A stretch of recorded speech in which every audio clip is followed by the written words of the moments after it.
कभी सुदामा पांडे धूमिल जी ने कहा था कि एक आदमी रोटी बेलता है, एक आदमी रोटी खाता है, एक तीसरा आदमी भी है जो न रोटी बेलता है न रोटी खाता है, वो सिर्फ रोटी से खेलता है। वो तीसरा आदमी कौन है? मेरे देश की संसद मौन है। सभापति महोदय, वो भी क्या दिन थे जब संसद में देश का बजट पेश होता था तो देश की सड़कें ठहर जाया करती थीं। रेल बजट पेश होता था तो लोगों की उम्मीदें रेल के डिब्बों की तरह पटरियों पर दौड़ने लगती थीं। पूरा देश धड़कने रोक करके वित्त मंत्री और रेल मंत्री को सुना करता था। अफसोस, अब बजट पेश हो जाता है, मीडिया चैनल सरकार का महिमा मंडन करते हैं और बेचारी जनता बजट के आंकड़ों के शब्द जाल में उलझी हुई महीनों बाद समझ पाती है कि उसका तो फिर से कट गया। सभापति महोदय, पिछले 2 साल अमृतकालीन बजट पेश किए गए और इस बार एक नई शब्दावली गढ़ी गई है, तुष्टीकरण बनाम संतुष्टीकरण का बजट। सभापति महोदय, सुनने में कितना अलंकारिक लगता है ये शब्द। सोच रहा हूं देश की वित्त मंत्री और प्रधानमंत्री जी से पूछूं कि आखिर किसकी संतुष्टि? जिस बजट में मनरेगा के लिए 1 रुपए की बढ़ोतरी ना हो, वही पुराना 86,000 करोड़, जबकि पहले ही 9,754 करोड़ का घाटा हो, जिस मनरेगा से करोड़ों मजदूरों के घर में चूल्हा जलता हो, उस मनरेगा में काम करने वाले गरीब मजदूरों के लिए अगर आपके खजाने से 1 रुपया भी इजाफी नहीं निकल सका तो भला कौन संतुष्ट हुआ साहब? इस देश का गरीब मजदूर या आपके उद्योगपति दोस्त? वो जो महाराष्ट्र में लोकसभा और विधानसभा के बीच में 40 लाख मतदाता बढ़ाए गए थे, अरे उन्हीं के लिए मनरेगा का थोड़ा सा बजट बढ़ा देते। क्या उसमें मनरेगा का एक भी मजदूर नहीं था 40 लाख लोगों में? सारे के सारे 12 लाख की छूट वाले से आगे के लोग थे। सभापति महोदय, कल जब वित्त मंत्री जी देश की संसद में भाषण दे रही थी तो वहां मुंबई में कोई गरीब इंसान जब अपनी जेब टटोल करके अपनी मोटरसाइकिल में 1 लीटर पेट्रोल भरवा रहा था तो उस पेट्रोल की कीमत थी 103 रुपया प्रति लीटर। आखिर इतना महंगा पेट्रोल डीजल खरीद के कौन संतुष्ट हो रहा है? इस देश के गरीब लोग या फिर सरकार के चहेते धन्ना सेठ? सभापति महोदय, वित्त मंत्री जी इस बजट को मध्यम वर्ग को संतुष्ट करने वाला बजट बता रही हैं। अरे मैडम, हम आप यहां पर बैठे रहते हैं और वहां बाहर इसी दिल्ली में 1 लीटर दूध, चाहे वो अमूल का हो या फिर मदर डेयरी का हो, उसकी कीमत 73 रुपए लीटर है। इतना महंगा बेच करके कौन संतुष्ट हो रहा है? गरीब जनता या आपके धन्ना सेठ दोस्त? सभापति महोदय, इस सरकार का बाजार और महंगाई पर कोई नियंत्रण नहीं रह गया है। चाहे देश में लहसुन 400 रुपए किलो बिक जाए, टमाटर 100 रुपए किलो बिक जाए, प्याज का दाम सुनकर आंखों में आंसू आ जाए, लेकिन वित्त मंत्री महोदया बजट में महंगाई का मां भी नहीं बोलती हैं। बच्चों की किताब और पेंसिल तक पर टैक्स लगाने वाले सरकार से मैं पूछना चाहता हूं कि आप मध्यम वर्ग का हितैषी बताते हैं खुद को, तो शर्म नहीं आती है? खुद को धार्मिक कहने वाली सरकार भगवान श्री कृष्ण के प्रिय खाद्य पदार्थों दही और मक्खन तक पर जीएसटी लगाती है और बात करती है मध्यम वर्ग की हिमायती होने की। जिंदा रहते हुए जनता से हर चीज पर टैक्स वसूलने वाली यह सरकार कम से कम मरने पर तो लोगों को बख्श देती, लेकिन नहीं, वहां भी लूटना है। अंतिम संस्कार के सामान, अगरबत्ती, धूप बत्ती, केवड़ा जल, चंदन पाउडर, जौ, बताशा, काला तिल, पंचरत्न, कपूर और कफन तक पर टैक्स लेने वाली यह सरकार किस मुंह से खुद को मध्यम वर्ग का हितैषी बताती है? कौन सी संतुष्टि? किसकी संतुष्टि? कदम कदम पर टैक्स देकर लुटने वाली जनता की या फिर जनता से टैक्स वसूल करके धन्ना सेठों का खजाना भरने वाली सरकार की? किसकी संतुष्टि? सभा कौन सा शब्द सर? कौन सा शब्द? झूठ। ठीक है सर, मिथ्या बोल करके। जो मिथ्या बोल के करता है मुतमईन सबको, वो मिथ्या बोल के खुद मुतमईन नहीं होता। ये राहुल जी का असर है जो मखाना बोर्ड की घोषणा हुई। अखिलेश जी, आपको याद होगा भारत जोड़ो न्याय यात्रा में 30 जनवरी 2024 को बिहार के रंगभूमि मैदान में राहुल गांधी जी का पूर्णिया में भाषण था और उसमें मखाना को लेकर उन्होंने आवाज उठाई थी। यह उनका असर है कि आपको मखाना बोर्ड बनाना पड़ा, वरना तो आप मैखाना बोर्ड बनाने वाले लोग हैं। सभापति महोदय, बिहार को झूठे पैकेज और चुनावी दिलासे देना बंद करिए।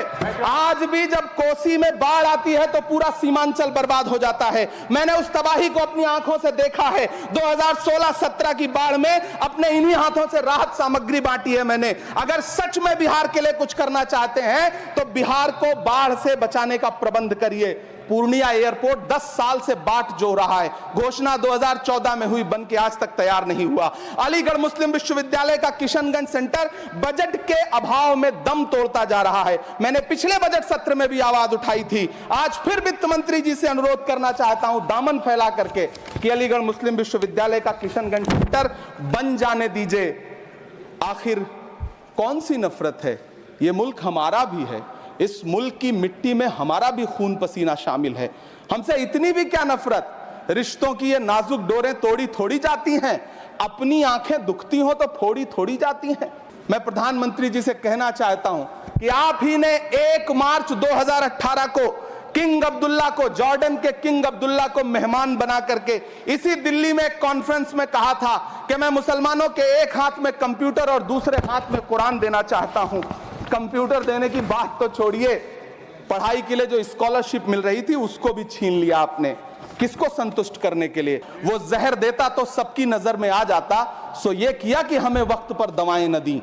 सभापति महोदय, मैं तो वित्त मंत्री जी से पूछना चाहता हूं आपके माध्यम से कि शायद आपको पता ही नहीं है कि गृहस्थी चलाने वाली एक गृहिणी की मुश्किलें क्या क्या होती हैं। आपने कभी सोचा भी नहीं होगा कि जब वो किचन में सब्जी बनाने के लिए कढ़ाई में तेल डालती है तो उसके साथ उसके आंसू भी गिरते हैं। सभापति महोदय, शायद उन्हें पता भी ना हो कि एक छोटी सी गाड़ी और एक छोटे से फ्लैट का EMI भरने के बाद इस देश का एक गरीब इंसान जब अपने बच्चों की फीस भरने के बारे में सोचता है तो उसे कितनी खुशियों का गला घोंटना पड़ता है। शायद उनको पता भी नहीं है कि फसल बेच करके बिटिया की शादी का सपना सजाने वाला किसान जब अपनी फसल बर्बाद देखता है तो कितनी रातें सो भी नहीं पाता है। सभापति महोदय, शायद वो कभी इस पीड़ा को समझ ही नहीं पाएंगी कि परिवार के किसी एक सदस्य को कैंसर जैसी बीमारी हो जाए तो घर और जमीनें गिरवी रख उठती हैं लेकिन इलाज नहीं हो पाता। सभापति महोदय, इसी देश की संसद में कभी स्वर्गीय सुषमा स्वराज जी ने कहा था कि जब देश की करेंसी गिरती है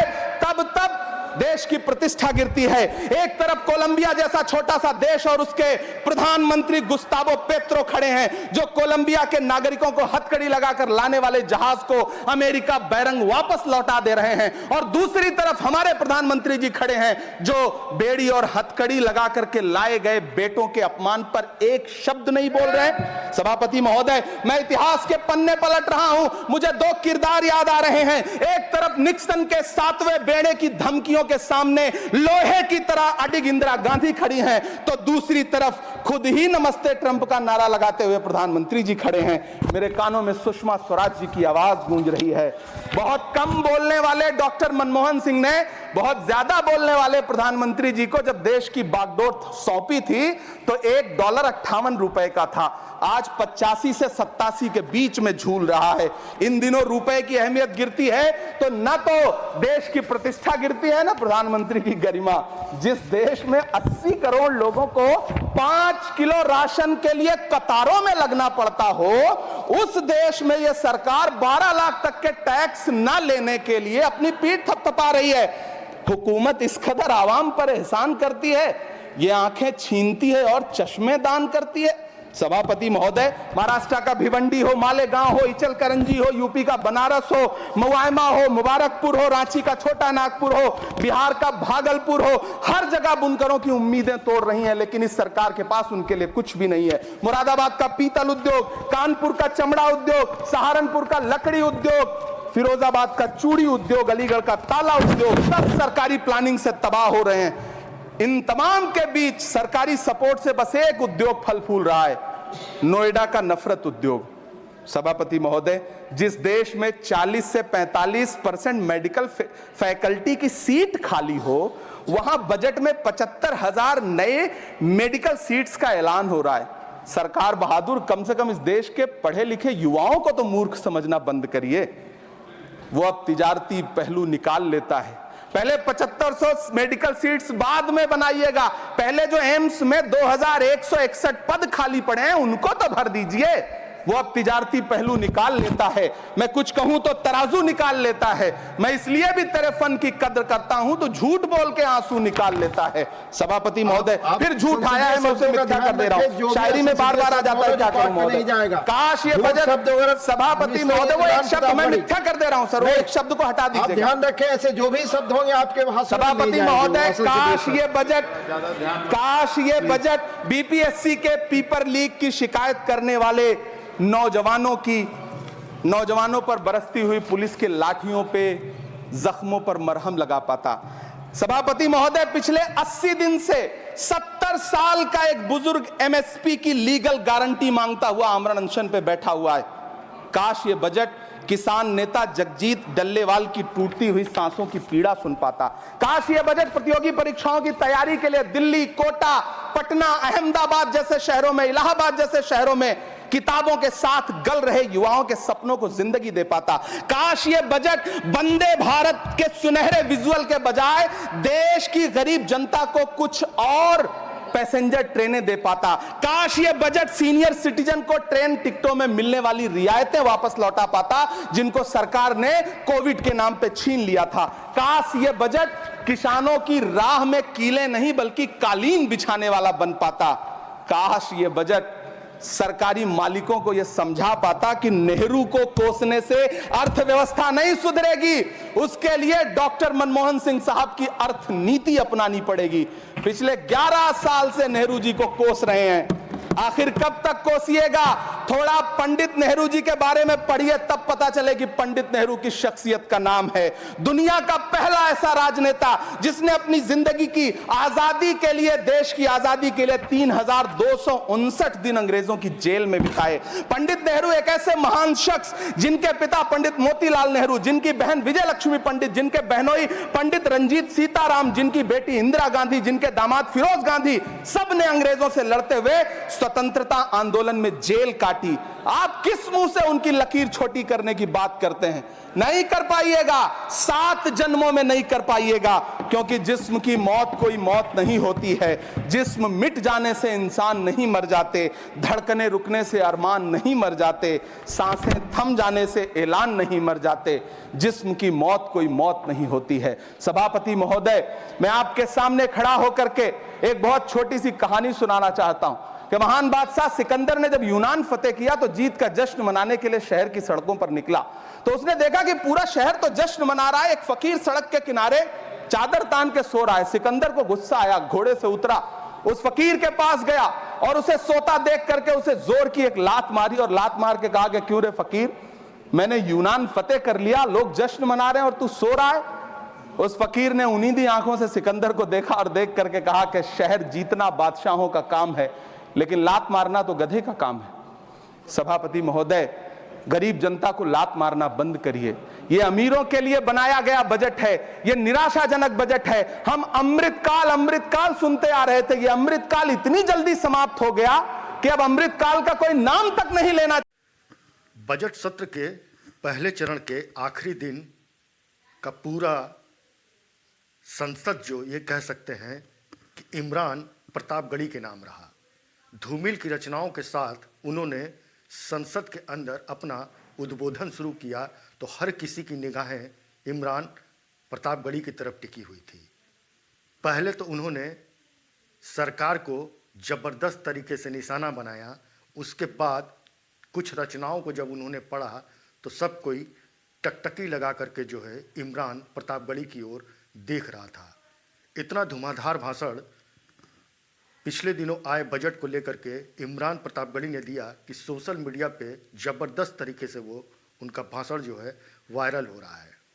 इमरान प्रतापगढ़ी ने जो है धूमिल की रचना से बात शुरू की और हाल फिलहाल में चल रहे महंगाई के दौर को उन्होंने दूध, पेट्रोल, डीजल और तमाम तरीके के जो टैक्स जो है, चाहे वो पूजन सामग्री हो, चाहे अंत्येष्टि की सामग्री हो, सबसे उन्होंने मिला जुला करके जो है अपनी बातों को संसद के पटल पर रखा।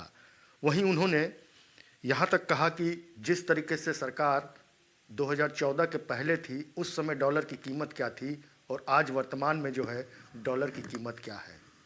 तो ये कह सकते हैं कि इमरान प्रतापगढ़ी जो अपनी शायरी की वजह से जाने जाते हैं, बेपाक बोल की वजह से जाने जाते हैं, यही बेपाक बोल और भाषण इनका इन दिनों फिर से जो है चर्चाओं में आ गया है। साथियों, हमारा वीडियो अगर आपको पसंद आया होगा तो इसको लाइक करिएगा, शेयर करिएगा और चैनल को सब्सक्राइब भी करिएगा। नमस्कार।